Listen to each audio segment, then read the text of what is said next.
Bom dia a todos. Eu vou falar então sobre a lesão do ligamento escáfulo-lunar, também conhecido como escáfulo semilunar. Queria agradecer ao Daniel aí o convite e vamos começar pela anatomia aqui.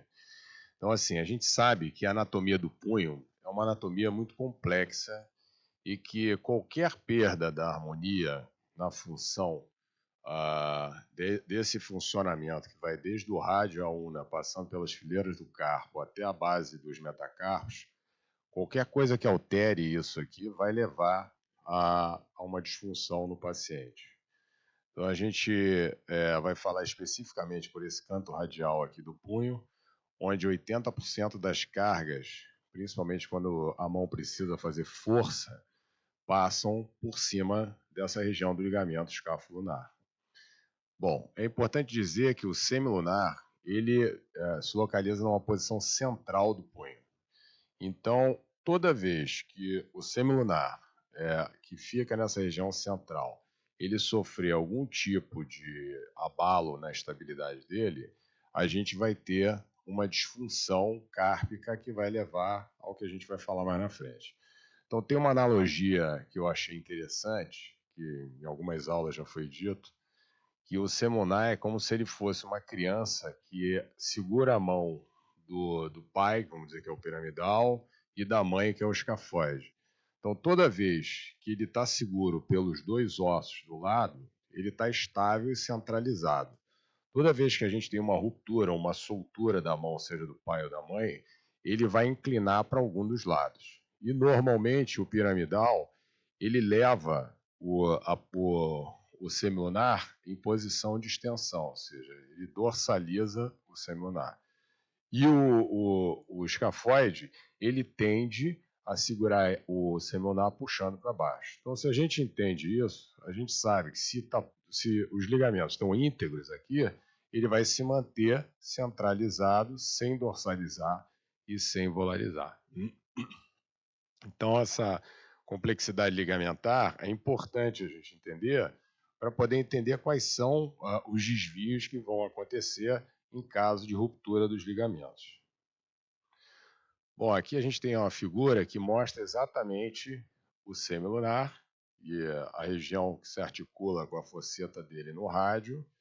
A gente tem aqui a complexidade do ligamento escáfulo-lunar, onde a gente tem uma porção mais volar, uma porção mediana aqui, ou membranosa, enfim, interóssea, e uma porção dorsal. Então, a lesão mais grave é quando a gente pega essa região aqui, que é uma região mais forte do ligamento, e rompe, ou seja, esse lado superior do ligamento aqui. Então, novamente, se houver ruptura desse ligamento com instabilidade, que a gente vai ver que ele vai acabar acompanhando o piramidal, que passou a não ter mais a conexão com o escafoide, como o piramidal, lá naquela história de pai e mãe, leva ele a um mecanismo de extensão ou dorsalização, a gente vai ter a tal deformidade chamada DISE, que é quando o semilunar dorsaliza. Aqui a gente tem um mecanismo de trauma, e aí a gente vê, de maneira geral, é uma hiperextensão do punho. E essa hiperextensão do punho, a gente sabe que até 90 graus normalmente fratura o rádio, que acima de 90 graus, entre 90 e 100, tende a fraturar o escafoide, e acima de 100, a gente normalmente tem uma lesão do ligamento escáfulo-lunar, sempre com uma hiperextensão acentuada e também com desvio ulnar. Aqui a gente vê que não só na queda, mas no esporte também, principalmente no esporte de levantamento de peso, esse mecanismo aqui leva a uma hiperextensão forçada, com muito peso, forçando em cima do ligamento e eventualmente levando à ruptura. Bom, o diagnóstico normalmente clínico que a gente faz. Então, esse é um paciente que entra normalmente no consultório com uma dor a 1 centímetro do tubérculo de Lister, nessa região mais ou menos, e no canto radial do punho. Ele pode ou não ter edema, porque a maioria das vezes o paciente ele não tem uma história de ter feito trauma e procurar o médico de imediato. Normalmente o paciente tem aquela dor durante a atividade ou a queda, mas não faz igual na fratura do raio distal, que faz uma deformidade grande, um edema grande, que assuste ele a procurar de imediato. Então ele vê que inchou um pouco, mas acha que é uma tendinite, ou como o leigo fala, acha que abriu o pulso e tal, enfim. E aí ele tende a seguir naquele gelinho, tomar um anti-inflamatório e tal. Então é difícil a gente, às vezes, pegar um paciente, eu acho que vários que tratam aqui, tratar um paciente com uma lesão, enfim, da véspera ou 2 dias antes, uma lesão no escápulo lunar. Porque a tendência é que esse paciente faça alguma coisa para se manter com o controle da dor e aí depois ver se não melhorou, procurar o médico, né? Eu tenho uma coisa que eu faço no consultório, quando o paciente já vem, a maioria deles já chega com diagnóstico, que é medir a força. Então eu acho que isso é uma coisa importante para quem depois vai operar, ter um dinamômetro, e aí você falar com o paciente que um dos parâmetros de você mostrar para ele que ele melhorou no pós-operatório, parâmetro objetivo, é que a força dele vai ter subido, né? Outra coisa que eu também falo é o seguinte, recentemente eu operei 2 pacientes com escápulo lunar. Todos eles chegam normalmente imobilizados. Então, o paciente foi à rua, ele tem insegurança com o punho dele para segurar uma mochila, para apertar uma mão, para abrir uma porta, etc. Então, eles vêm normalmente imobilizados. E o que eu tendo a falar para o paciente é o seguinte: 1 mês depois da retirada dos fios de Kirchner, ele vai vir, ou eu sugiro que o paciente vai vir normalmente sem o imobilizador de punho. O que caracteriza que ele já está confiante, que ele começa a sentir menos dor, mais força, etc. E tal. Então, esse primeiro exame, eu acho que é importante a gente tentar organizar, quando é um caso cirúrgico, de traçar um prognóstico para ele. Então, no exame clínico, a gente vai examinando e vai conversando com ele. Bom, então ele tem uma dor aqui, normalmente. Opa, peraí, nesse canto radial, e um dos testes que a gente faz, teste clínico, é o teste de Watson. Você coloca o paciente com o cotovelo sobre a mesa, pega a polpa digital do seu polegar, encosta no tubérculo do escafoide dele e faz uma força desviando a mão para o nar. Quando você ouve um clique, você sugere que ele tenha uma estabilidade naquela região. Só que é importante fazer o exame contralateral, porque muitas vezes, já aconteceu de eu ver isso, o paciente tem frouxidão ligamentar e ele tem o clique também do outro lado. Então, se ele tem 2 cliques e ele tem dor ali, pode não ser a lesão do ligamento, porque ele tem a frouxidão do outro lado. Tá? Então, isso é assim, no exame clínico é importante a gente falar isso. Tá?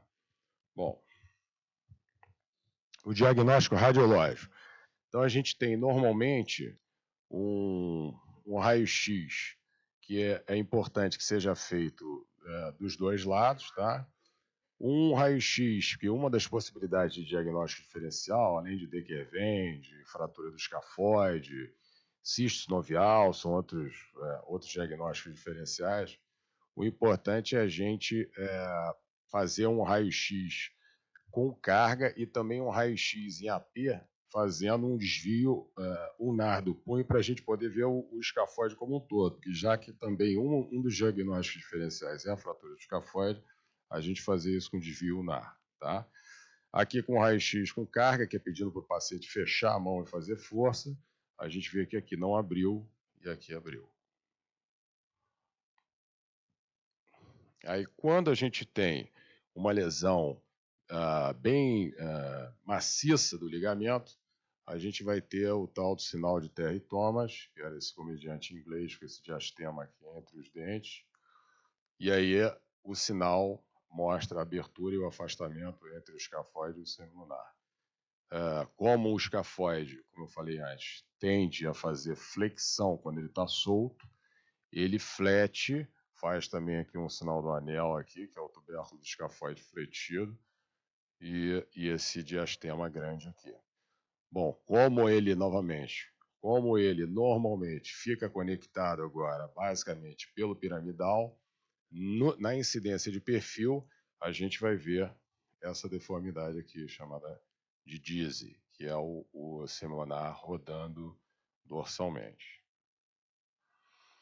Bom, além do raio-x, a gente tem o exame de ressonância magnética, que é outro exame também importante para documentar a lesão, principalmente naqueles casos onde você não tem o clássico da lesão, o sinal de territoma, ou seja, você tem um afastamento que é sugestivo, mas você não tem certeza absoluta.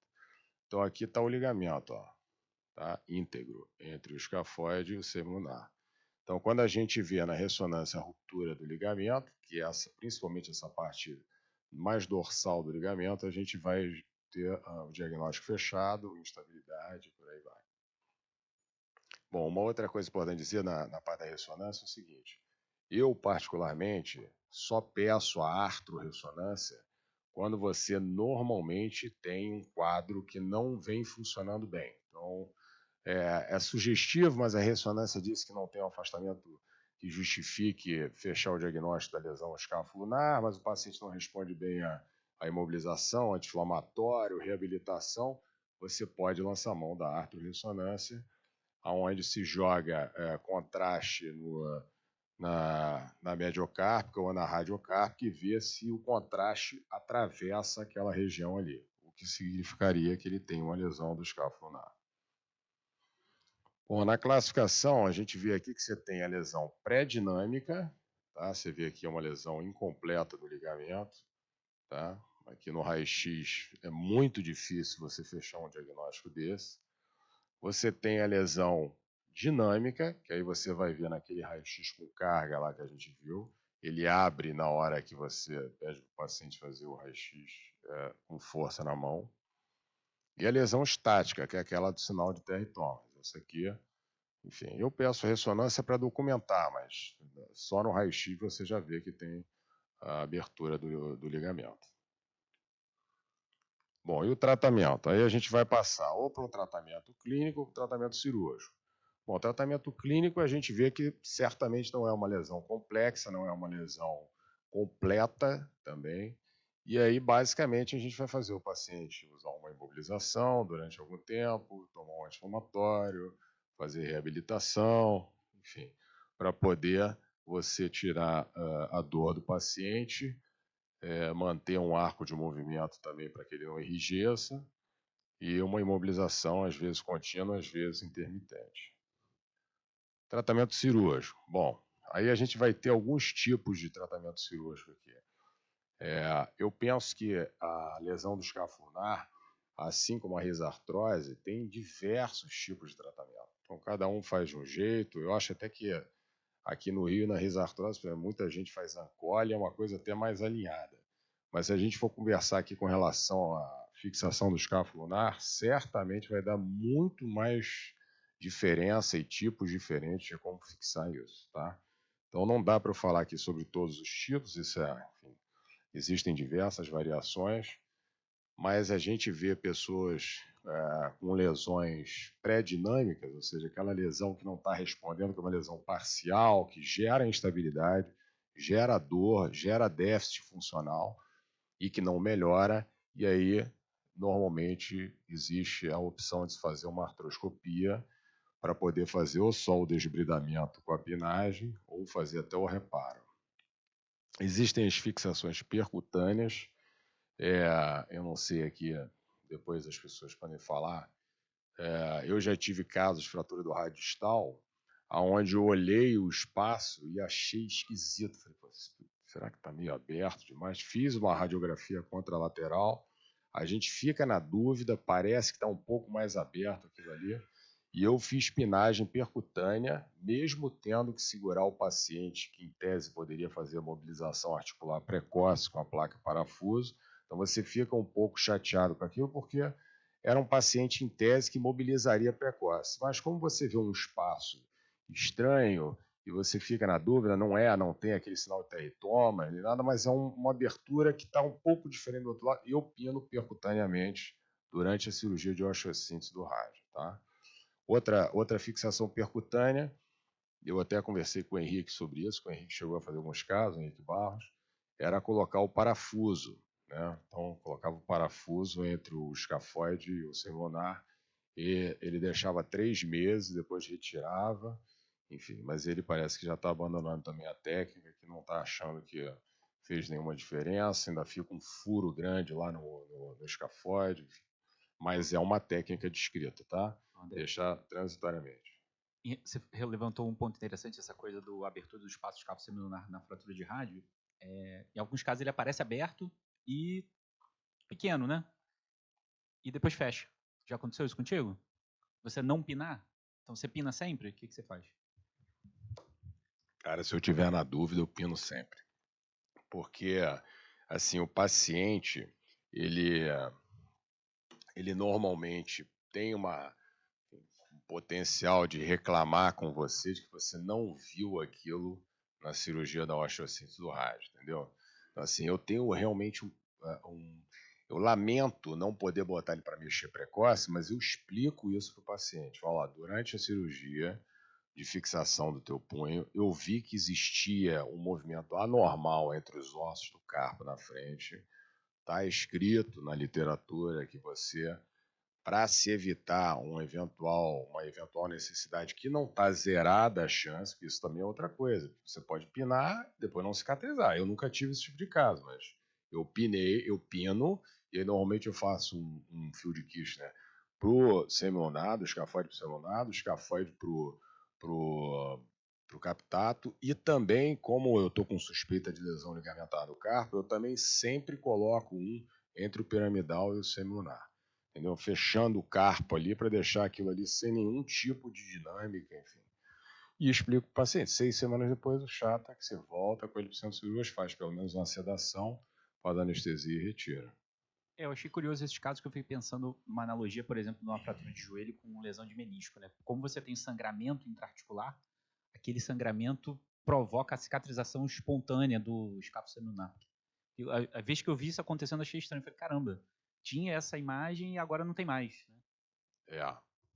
Eu não sei, assim, na minha experiência, a maioria das vezes que eu fico bem na dúvida, se for, eu faço os testes dinâmicos com intensificador de imagem, rodando, etc. Então, se houver dúvida, eu pino, tá? Porque, assim, eu prefiro pecar pelo excesso do que depois o paciente me acusar de que eu não vi uma lesão, enfim. E aí pode depois dar dor de cabeça. Aí vem a reconstrução capsular dorsal. Também existem diversas técnicas aí. Essa aqui é a que eu vou mostrar, tá? É a que eu utilizo. Há mais de 20 anos eu faço isso aqui e tenho tido bons resultados, enfim, é a que eu uso.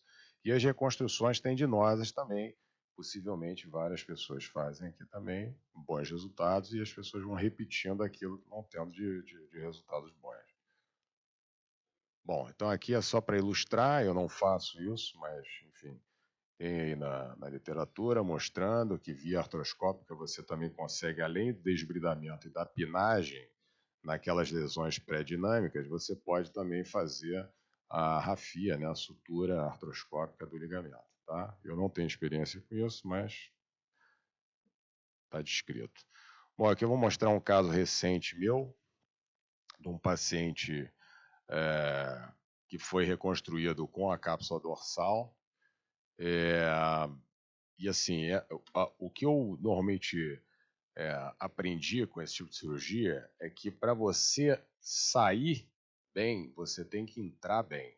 Então, isso quer dizer o seguinte, é uma cirurgia bem anatômica, e quando você começa a fazer a entrada no local da lesão, você tem que vir abrindo bem o retináculo extensor, deixando os flaps bem separados para você depois, na hora que sair, você fechar rápido, e aquilo ali é bem fácil, quando você deixa ele isoladinho, fica mais fácil para na hora de você fechar a cirurgia, quando terminou a pinagem e a fixação da cápsula, você está com, enfim, pouco tempo para você terminar a sua cirurgia, sair e ficar enfim, sem aumentar o edema do paciente. Então aqui, depois que abriu o retináculo dos extensores, você afasta e cai em cima da cápsula, eu normalmente faço um retalho da cápsula com uma base maior, né, e um vértice menor, ou seja, um retalho de base larga aqui proximal sobre o rádio aqui. Aqui a gente já vê a articulação, ó. Aqui está o escafoide semilunar. Ele normalmente é mais difícil de você ver durante o procedimento cirúrgico. Um teste que a gente vê que realmente a lesão era bem significativa é que você vê o escafoide bem verticalizado e bem instável. Então, você pega o descolador, às vezes o próprio dedo, você bota aqui no polo proximal do escafoide e você vê que o escafoide está balançando o tempo todo. Você bate assim e faz isso. Assim, né? Então, você vê bem a instabilidade pela perda do ligamento, né? E ele bem verticalizado. Aqui tem um tempo importantíssimo da cirurgia, que é fazer o joystick usando o fio de Kirchner.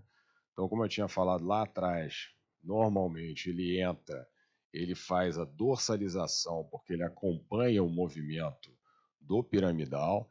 Então, um movimento importante do joystick, quando você bota um no escafoide e um no semilunar, é você fazer, já que ele fez a dorsalização, o semilunar, o fio de Kirchner que está preso nele, você vai jogar ele em direção volar para poder deixar ele alinhado novamente.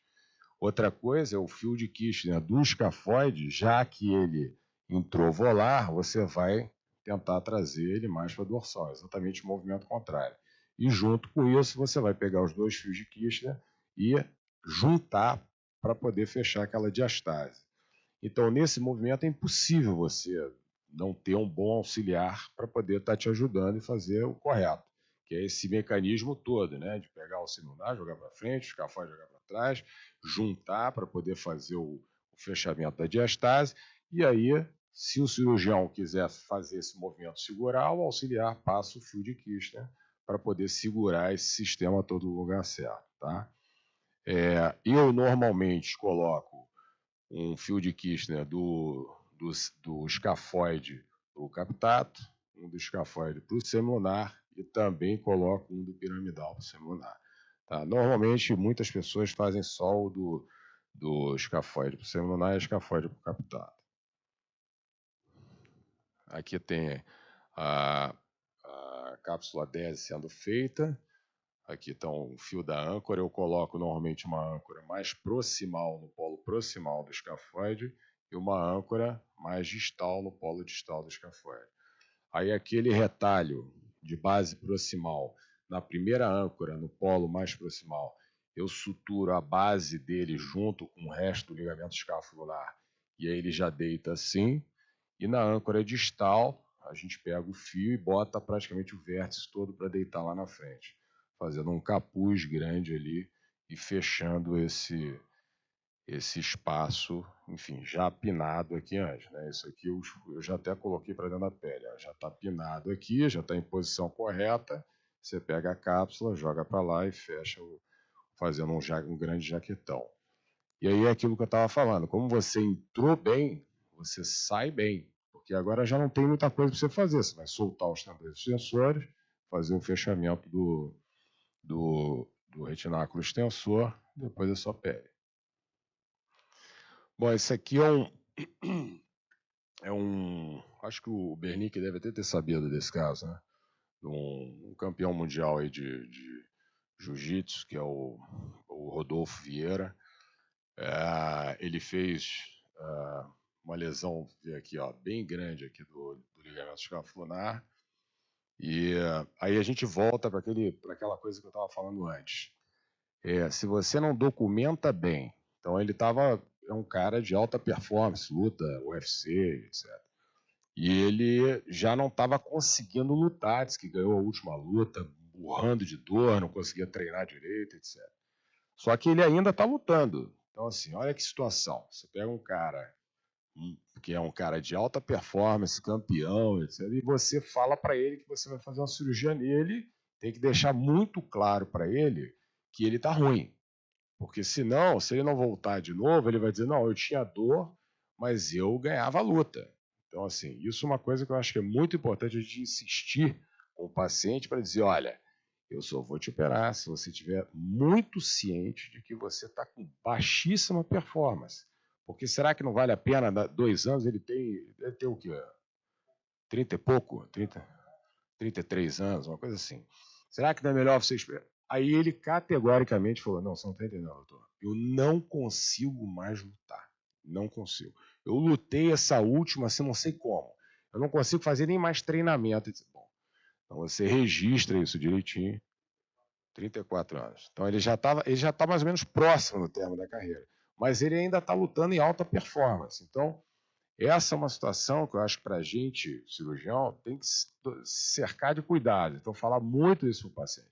Ó, você tem que estar realmente com baixíssima performance. Não, tem consciência disso. Aí vem o dinamômetro, que é aquela outra coisa que eu acho que é importante. Você medir objetivamente quanto que ele tinha de força antes de operar. Porque você registra. E aí, sei lá, 48 libras de força, vamos dizer. Esse paciente, eu falo para ele, ó, eu quero que você tenha mais de 80 libras de força, que é o que eu meço lá no consultório, e digo que é a força média do homem, normalmente. Acima disso. E aí, como você faz a medição contralateral, você já sabe que, e ele vê que tem uma desproporção muito grande daquilo ali. Então,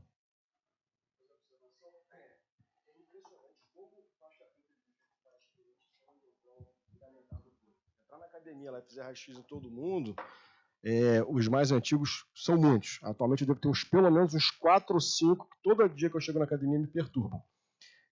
A característica própria desse atleta que ele sugeriu é que esse cara é um mega campeão de jiu-jitsu, mas que migrou para o MMA. Então piorou um problema, porque ele provavelmente já tem essa lesão antiga da época do jiu-jitsu e agora ele passou a socar os outros também, que não é a arte natural dele. Então, assim, agregou essa agressão. E realmente ele vinha muito queixoso desse tipo de performar com esse tipo de dor. Ele apertava o punho o tempo inteiro. Qualquer lugar que você chegasse, que ele tivesse, eu cheguei a assistir um seminário dele, como aluno de jiu-jitsu, umas 2 ou 3 semanas antes de você operá-lo. E ele passou o seminário inteiro com o polegar contralateral apertando eu já sabia que ele tinha uma dor ali e eu percebi que ele apertava o punho o tempo inteiro.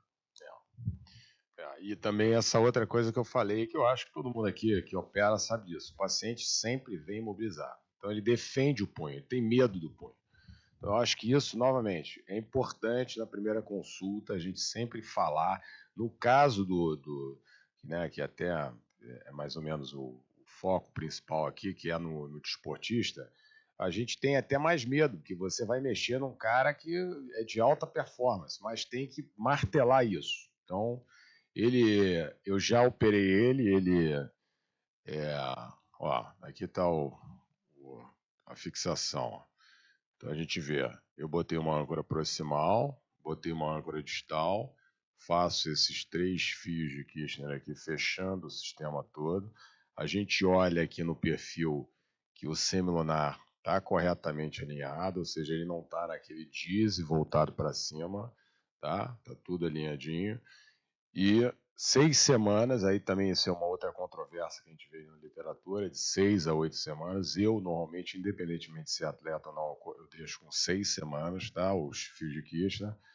E aí levo pro centro cirúrgico, retiro só com uma sedação. Opa, peraí. Então não veio o último. Ah, não. Bom, enfim. E aí tinha uma outra imagem que não apareceu, que era depois da retirada dos fios, tudo certinho, alinhadinho, sem a abertura. Mas a gente também sabe, e assim, não tem muita explicação, que um tempo depois, pode ser um ano, enfim, que quando a gente faz um raio-x, o espaço volta a aumentar, mesmo com o paciente assintomático. Tá? Então, assim, eu acho que é uma lesão muito comum, né, concluindo, mas tem diversos tipos de tratamento. Uma coisa que eu acho muito importante na prática médica é documentar bem como esse paciente está, para depois ele não ter qualquer tipo de questionamento sobre a cirurgia, etc. Tá bom? Obrigado. Aí eu queria... tem tempo ainda, Daniel, para falar? Enfim. Só queria perguntar aí para os debatedores como é que, se vocês usam o mesmo tipo de técnica, enfim, como é que funciona aí.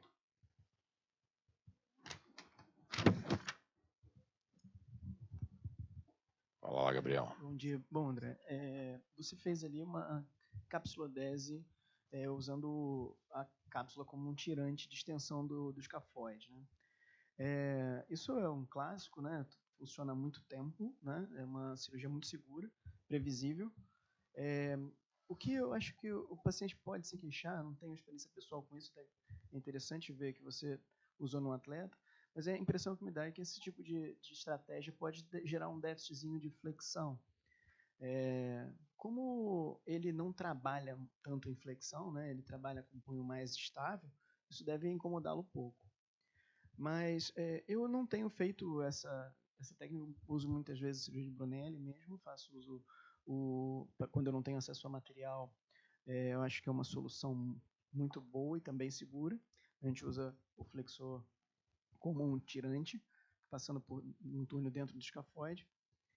Mas quando eu tenho acesso à artroscopia, eu tenho usado essa ferramenta. Eu acho que a cápsula DESE do Matulan é uma saída muito boa, onde a gente é pouco invasivo. E um dos problemas dessas reconstruções são a agressividade. Nesse caso específico, não tem como, porque você não tem ligamento nenhum para suturar. E aí existem outras técnicas artroscópicas também que se pode fazer para isso, como, por exemplo, a reconstrução 360 graus do Corella ou do Pissarro, onde você passa um tendão, um enxerto, ao redor do escafoide do semilunar, fechando o espaço. Acho que são estratégias que restringem um pouco menos o movimento do punho, mas eu acho que nesse caso específico, como você é um atleta que trabalha com extrema força no punho, ele trabalha com pegada, então acho que deve-se considerar mesmo um punho mais estável, talvez seja mais importante do que um punho com movimento. Acho que isso tem que ser analisado em cada caso, como o Berlink bem falou, cada atleta usa o punho de uma forma e, portanto, precisa de uma reconstrução que vá ter menos risco naquela atividade. Particularmente, assim, eu não tenho visto muito déficit de flexão, não. Tá? Então, alguma coisa vai acontecer de diferente. E eu acredito que, independente da técnica, tá? Você vai ter alguma diminuição de arco de movimento, porque você tem uma cicatriz ali. Independente se é só no ligamento, reconstruindo ele via artroscópio ou não, você vê fratura do escafoide. Né? Às vezes a gente opera agudo, bota um parafuso, pelo menos os meus pacientes sempre dizem, ficou ótimo, doutor, mas não, tem alguma coisinha diferente, né? Na fratura do escafoide, que não tem nem lesão ligamentar. Entendeu? Então, assim, eu não observo muita perda de arco de movimento, mas alguma coisa diferente tem. Mas quando você avisa antes o paciente, fala, meu amigo, vou te devolver força ao punho, arco de movimento, porque esse paciente que anda amarrado o dia inteiro, não tem arco de movimento. Você pega para fazer o exame, não precisa nem fazer o teste Watson lá. Você joga, entendeu? Então, na verdade, o que eu explico é que ele vai ganhar movimento. Se ele entender que a partir dali ele está ruim e entender que dificilmente ele vai ficar igualzinho do outro lado, ele tem normalmente no mínimo 60 graus de flexão, pelo menos os que eu opero. Uma extensão boa de 30, 40 graus, normalmente, no mínimo sempre, para poder ele ter uma boa função. E o seu, Antônio? Então, estava pensando aqui, essas técnicas mais novas de escafoide 360 do Corella parecem mais adequadas para esses tipos de atleta que tem uma exigência de força na mão, né? Imaginar ali que, por exemplo, a técnica do De Carli, o tendão vai ligamentizar e só aquele folheto atrás vai segurar, para uma pessoa normal talvez faça sentido, mas para ser sincero, não tenho muita experiência, porque o pessoal da escalada não tem muito isso, né? E o que eu ia te perguntar era em relação a essa coisa do espaço abrir, eu vejo isso com alguma frequência, né? E às vezes me dá até uma agonia, assim, de falar, pô, caramba, abriu, e aí? Mas o paciente não tem sintoma, realmente não mexe. Mas isso você avisa também o paciente antes. Eu sempre aviso isso. Falo, é porque, não sei, deve ter ficado na outra apresentação. Logo quando eu tirei o fio de quicha, você vê ficar perfeito. Perfeito. Faz um na sala, você faz com 2 meses, está perfeito. O espaço fechadinho e tal. Mas mais de ano depois, é comum aqui, as pessoas devem saber disso, que você faz e abre e o paciente não está. Mas é bom você falar. E às vezes abre assim, de um jeito que você fica assim, caramba, lesou de novo. Né? Você vê, tem alguma coisa horrível, que a gente não sabe explicar e o paciente muito bem da função. Congresso, né? Mas é igual quando você vai operar um túnel do carpo, que você fala para o paciente, ó, você vai fazer um eletroneuro daqui a algum tempo e vai continuar dando positivo. Tem que explicar, que senão o cara acha que não... Né? Tá bom? Cara, é isso que o Berlim está falando assim, é difícil dizer, porque ele não tem um episódio, entendeu? Ele é um lutador. Ele já falou que o outro punho dele também está bem dolorido, o esquerdo, só que como esse era o direito de força, então assim... Porque o movimento torcional do cara é muito pesado, e ele é passador, ele não é guardeiro, então ele joga ela por cima o tempo inteiro, a vida toda. Então é pressão no punho o tempo todo com giro, então tipo assim, que ele vai alargando. É um problema. Também acho que é isso. É difícil dizer, ele não tem um episódio preciso, o cara faz uma força o tempo todo, e outra coisa, jiu-jitsu o cara cai no chão o tempo todo. E agora com MMA, o cara cai no chão e dá soco, imagina, entendeu?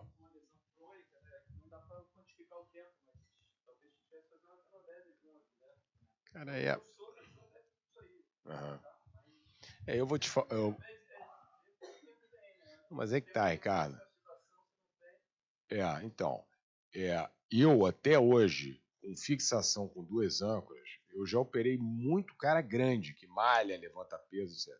Nunca tive nenhum problema de queixa, de voltar a dor, etc. Não fico radiografando exatamente para não ficar com essa agonia aí que o Antônio falou. Entendeu? Então, pode ser isso também que a Fabiana falou.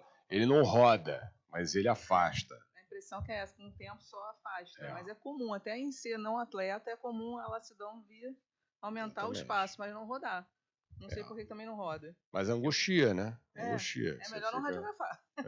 Eu acho que fica com aquilo que você falou, Diro. Eles continuam se movendo juntos, né? Com as mãos dadas, mas tá um pouco mais afastado, né? A dinâmica do carpal se restabelece, mas o raio-x fica feio, né? Se conseguir realmente quantificar com uma lesão com capacidade de cicatrização, realmente foi um trauma agudo, não tinha dor antes e tudo mais, que insere o ligamento, faz a pinagem. Vocês têm experiência de colocação de algum tipo de augmentation, tipo um internal brace, para o atleta, talvez para aumentar... Você está falando da Artrex, até que vende isso, né? Cara, não tenho experiência. Talvez. Eu não sei nem se isso gera algum faria tipo sentido, de irritação talvez para aumentar tecidual. a segurança do atleta voltar rápido ao treino. Essa lesão em atleta especificamente eu não posso dizer porque eu não tive oportunidade ou não tive a coragem de fazer ainda no atleta atividade, porque são casos espinhosos, porque a demanda deles é voltar a performar, né? Isso é bem complicado. Eu usei o Internobrace algumas vezes, acho que o André estava junto com a gente, você também. O Internobrace me parece uma ideia muito boa. A gente fez nos casos de recidiva, se não me engano. Fiz com o Carlinhos. Explica o que é. Que é uma fitinha de augmentation, né? Faz como se fosse aumenta até, como se fosse mais um ligamento ali, reforçando assim. Pseudo-ligamento. Um pseudo-ligamento. A dificuldade que eu tive é que a técnica é colocar o Internobrace junto com um pedacinho de ligamento. Para botar aquilo tudo dentro dos furinhos, cada rombo que você faz no escafoide que dá até medo de necrosar e quebrar aquilo tudo. Então, assim, eu fiz algumas vezes, acho que eu vou ter que fazer outras vezes, mas cheio de parcimônia. Mas parece bom. Marcos, eu fiz essa cirurgia e com o tendão, né, fica realmente assustador. Fica um volume grande ali, não me parece ser uma saída boa. E eu andei lendo sobre isso, parece que fazer só a fixação, assim como uma redução em associação com parafuso, ele mantém ali na posição, mesmo não tendo uma reconstrução ligamentar, pensando naquele princípio que também se tem falado muito no joelho, que talvez o ligamento que você coloca ali, o tendão, ele não se transforma num ligamento de fato. Eu tenho feito só colocando a fita e os parafusos. O parafusinho bem menor, com a fita só. Você mantém a redução do espaço, mantém aquele espaço fixo, e não tem esse problema que a gente imaginava, né? Eu também imaginava muito isso, que uma fita dentro da junta ia dar problema. Só que o pessoal do ombro faz isso há muito tempo e está funcionando muito bem. Então, pensando nisso, eu tenho feito só a fita e fixando. Quando eu tenho acesso a esse tipo de material, que é muito caro, tá? Sem pino ou com pino? Hã? Sem a pinagem. Então, Normalmente não precisa. Você fica muito firme. A fita é muito forte. Uma fitinha de 3 milímetros, você pode se pendurar nela tranquilamente que ela não arrebenta. Então, quando você coloca só a fita... Ele está fazendo Então, neoligamento. Não, ele está fazendo Eu neoligamento acredito, com a Sandro. fita. Eu sei... Mas aí você bota ele precoce para mexer? Então, eu acredito, pensando nisso, a gente pensa, poxa, substituir tudo pela fita, será que isso funciona? Eu tenho colocado só a fita com os parafusos de interferência, né, as âncoras de interferência no escafoide e no semilunar, e não colocado o pino aberto, porque por artroscopia você não consegue fixar a fita, né? Você precisa fazer isso aberto. E você pode liberar logo. Tem técnica, tem, mas só a fita com o parafuso de interferência, os que eu fiz foram abertos. Tá? Eu tive um caso de um paciente que usava muleta e recidivou. Eu tive que depois fazer uma escafoidectomia no 4 cantos. E quando você fixa no semilunar, você bota também um parafuso de interferência no semilunar e no escafoide? Para segurar a fita? E cabe no semilunar? Colocar um parafuso de interferência no escafoide ou no semilunar e uma fita. Mas são materiais extremamente delicados. 2 no escafoide e 1 no semilunar. 2 no escafoide. Bem parecido com o que você fez, só que usando só uma fita.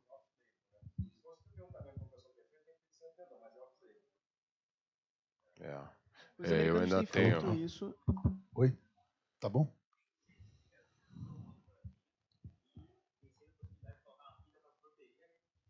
Sim.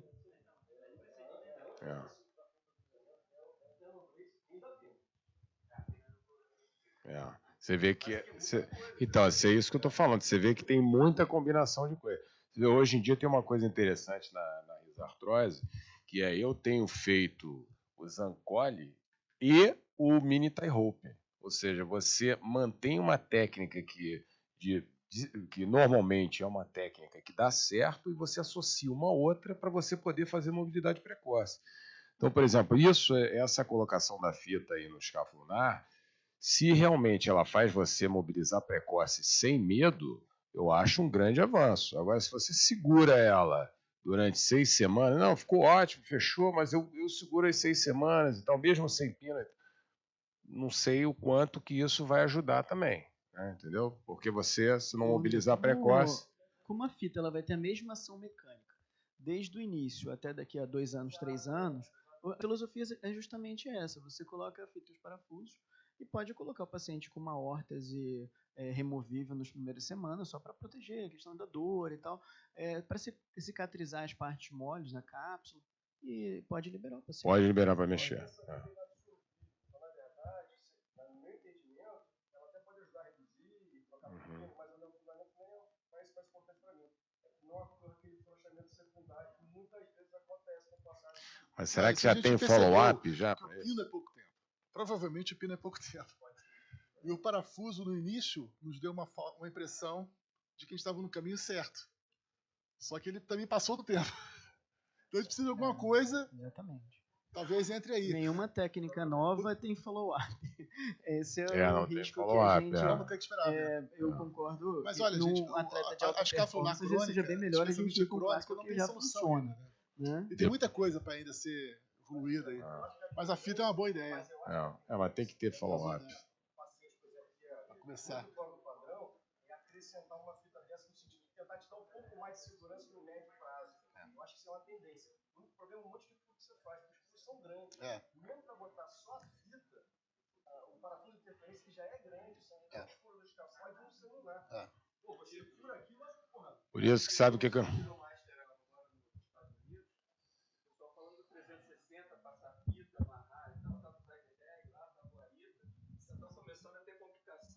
Arrancar o osso, olha aí. Fraturar o osso. É isso aí. É isso que eu tô falando. Quebra, fratura o celular, arranca um pedaço do celular e escafoide junto. Por isso que eu vou sugerir que aqui no Into compre bastante fita para fazer aqui e depois falar pra gente. Obrigado. Valeu, gente. Vamos dar seguimento então aí.